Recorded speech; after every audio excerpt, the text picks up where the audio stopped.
Дэниел Чижевский прославился в 16-летнем возрасте благодаря участию в шоу «Ты супер», где дошел до финала и выступил вместе с Филиппом Киркоровым. На днях он заставил снова заговорить о себе, сыграв свадьбы с Айсылу Мингалим, музыкальным педагогом, и племянницей певца Рената Ибрагимова. Разница между супругами составляет 31 год. Но дело даже не в возрасте, а в том, что 8 лет назад стала приемной мамой исполнителя.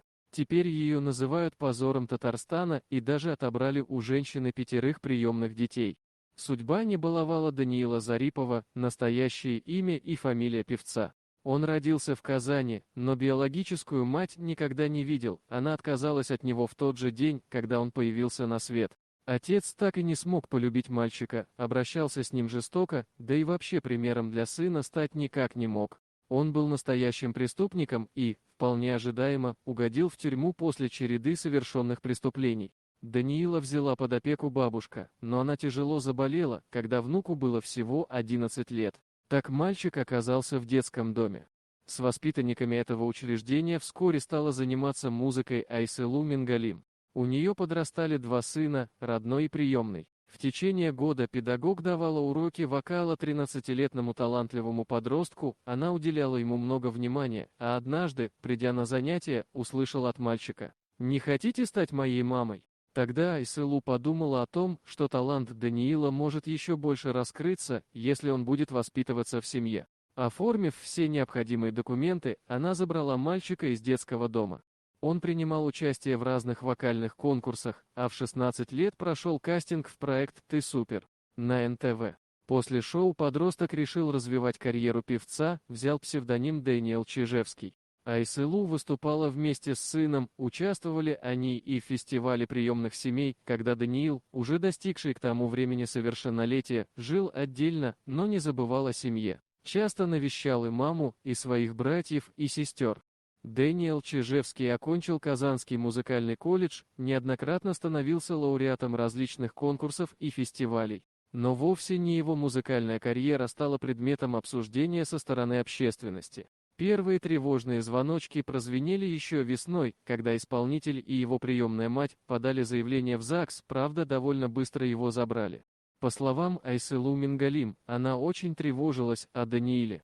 Он закончил учиться, и его вполне могли призвать в армию. По мнению педагога, юноша вовсе не создан для войны, его призвание — музыка, к тому же он очень тонкий, ранимый человек.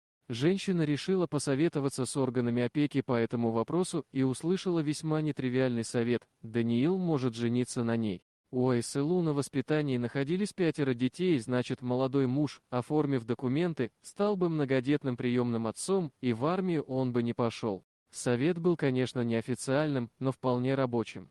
После долгих размышлений Айсылу и Даниил решили подать заявление в ЗАГС. Однако уже на следующий день женщине позвонили из администрации и велели немедленно отказаться от идеи выйти замуж за приемного сына. После этого против нее развернулась целая кампания.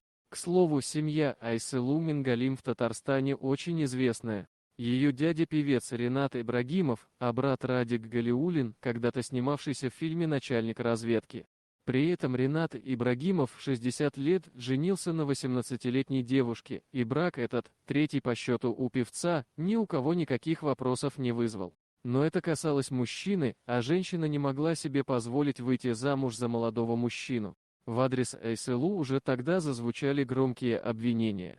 У нее изъяли 5 приемных детей под предлогом того, что ее семья неблагополучная. Ей сказали, будто она позорит свою семью, порочит память отца, народного поэта, а также дяди и брата. Доходило до того, что Айсылу Мингалим стали называть позором Татарстана. В октябре 2023 года Дэниел Чижевский и Айсылу Мингалим все же вступили в брак. При этом они оба утверждают, что в их паре нет интима, а отношения строятся исключительно платонические. Они понимают друг друга с первого взгляда, у них похожее мировоззрение, они оба любят музыку. Айсылу готова помогать Даниилу в построении карьеры и в дальнейшем развитии его таланта. При этом она никогда не была усыновителем исполнителя, он просто воспитывался в приемной семье. Поэтому никаких законных препятствий на пути пары к официальному браку никогда не было. По словам супругов, их семья строится исключительно на духовной связи, они вместе занимаются творчеством и могли бы воспитывать приемных детей, однако этой возможности их лишили. Тех мальчиков и девочек, которых воспитывала Айсылу, они и сейчас не оставляют без своего внимания, навещают их в приютах и детских домах, куда их распределили. Айсылу рассказывала о том, что она взяла на воспитание первого малыша Амира, когда еще работала на телевидении и впервые попала в детский дом. Позже она вышла замуж, родила сына. С отцом мальчика семейная жизнь не сложилась, они расстались, но сохранили добрые отношения. Позже появился Даниил, за ним еще дети. Айсылу работала в нескольких местах, чтобы обеспечить воспитанников всем необходимым. Любви женщины хватало на всех. Когда первые ее приемные дети подросли, она взяла на воспитание других. Дорогие друзья, если вам понравилось видео, поставьте лайк, а также подписывайтесь на канал, где найдете еще много интересного.